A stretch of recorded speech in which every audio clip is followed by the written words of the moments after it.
So guys, இப்போ பார்க்க போகிறது வந்து இந்த மூவி ஒரு தமிழ் மூவி பேர் வந்து ஆரோமலை. ஸோ எனக்கு இந்த படம் ஒரு ஃபீல் குட் ஃபிலிம், எனக்கு ரொம்ப பிடிச்சிருந்துச்சு.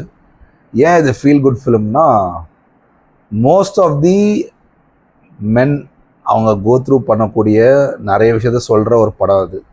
அதாவது ஒரு பையன்லேருந்து மென்னாக மாறுற ஒரு ஸ்டோரின்னு வச்சுக்கோங்க, அது மாதிரி இருக்க ஒரு படம் அது.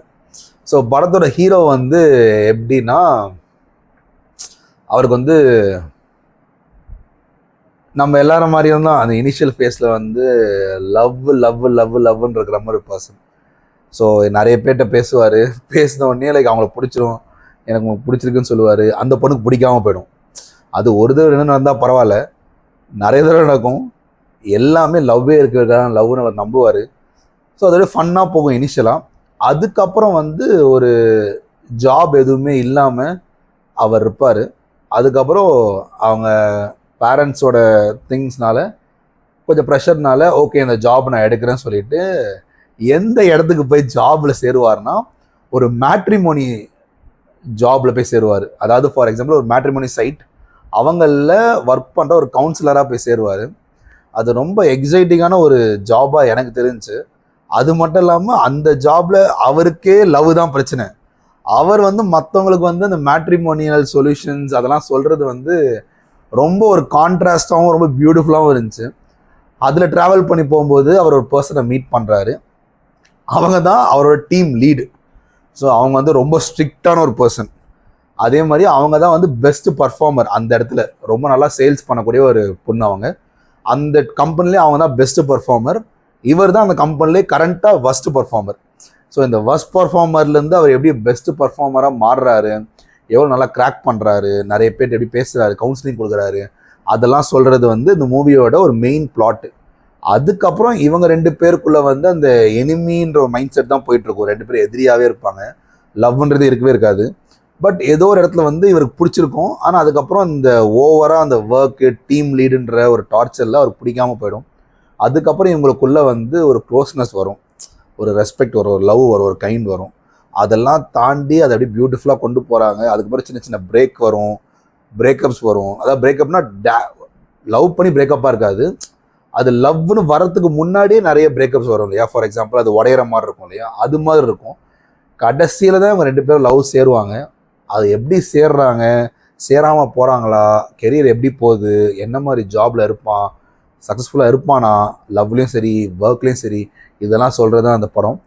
ஹீரோவோட ஆக்டிங் வந்து என்ன கேட்டிங்கன்னா அந்த மூவிக்கு ரொம்ப நல்லா இருந்துச்சு. ஃபார் எக்ஸாம்பிள் பிரதீப் மாதிரி எடுத்துக்கோங்க. ஸோ பிரதீப் மாதிரி is an upcoming hero obviously, and is very good in acting. அது ரொம்ப நல்லா இருந்துச்சு. அந்த எமோஷன்ஸ் தான் ஃபீல் பண்ண முடியுது. இப்போ எந்த பையன் அந்த படத்தை பார்த்தாலும் கனெக்ட் ஆக முடியும், அந்த எமோஷனில் கனெக்ட் இருக்கும். ரொம்ப ஈஸியாக கனெக்ட் பண்ணக்கூடிய நிறைய சீன்ஸ் இருக்கும், நிறைய திங்ஸ் இருக்கும். அது மட்டும் இல்லாமல் அவர் கூட ஒரு ஃப்ரெண்ட் இருப்பார். அவங்களும் வந்து நல்லா நம்மளால நம்ம ஃப்ரெண்ட்ஸோட கனெக்ட் பண்ணிக்க முடியும். நம்ம பண்ணுற மிஸ்டேக்கை சொல்லி காட்டுறதா இருக்கட்டும். அதே மாதிரி அவங்க பேரண்ட்ஸ், அதில் ஒரு சில லைன்லாம் இருக்கும். அவங்க அப்பா அம்மாக்குள்ளே ஒரு சில காம்ப்ளிகேஷன்ஸ் இருக்கும். ஸோ அவங்க அப்பா வந்து ரொம்ப ஸ்ட்ரிக்டாக இருப்பார், சிரித்து கூட பேச மாட்டார், ரொம்ப ரூடாகவே இருப்பார் பார்க்குறதுக்கு.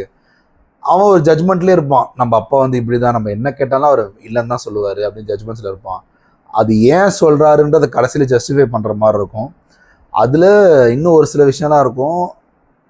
ஒரு பாயிண்டில் அவர் அவங்க அம்மாட்ட கேட்பார், ஏன் வந்து நீங்கள் இன்னும் இவரே சூஸ் பண்ணுறீங்க, லைஃப் ஃபுல்லாக இத்தனை வருஷம் ஏன் சூஸ் பண்ணீங்க. அப்போ அவங்க அம்மா ஒரு எக்ஸ்ப்ளனேஷன் சொல்லுவாங்க. அந்த எக்ஸ்ப்ளனேஷன்லாம் வந்து எனக்கே ரொம்ப ஹார்ட் டச்சிங்காக இருந்துச்சு.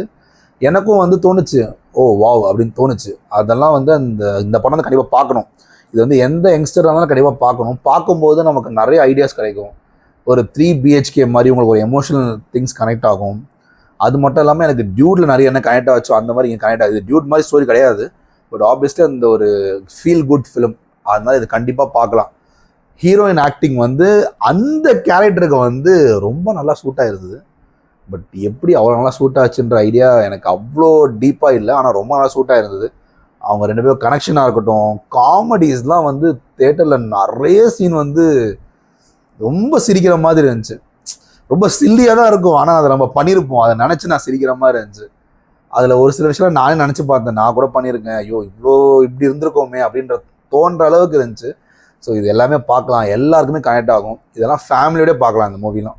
ஸோ கண்டிப்பாக பாருங்கள். ஸோ பார்த்துட்டு எப்படி இருக்குன்னு சொல்லுங்கள். தேங்க்யூ, பாய்.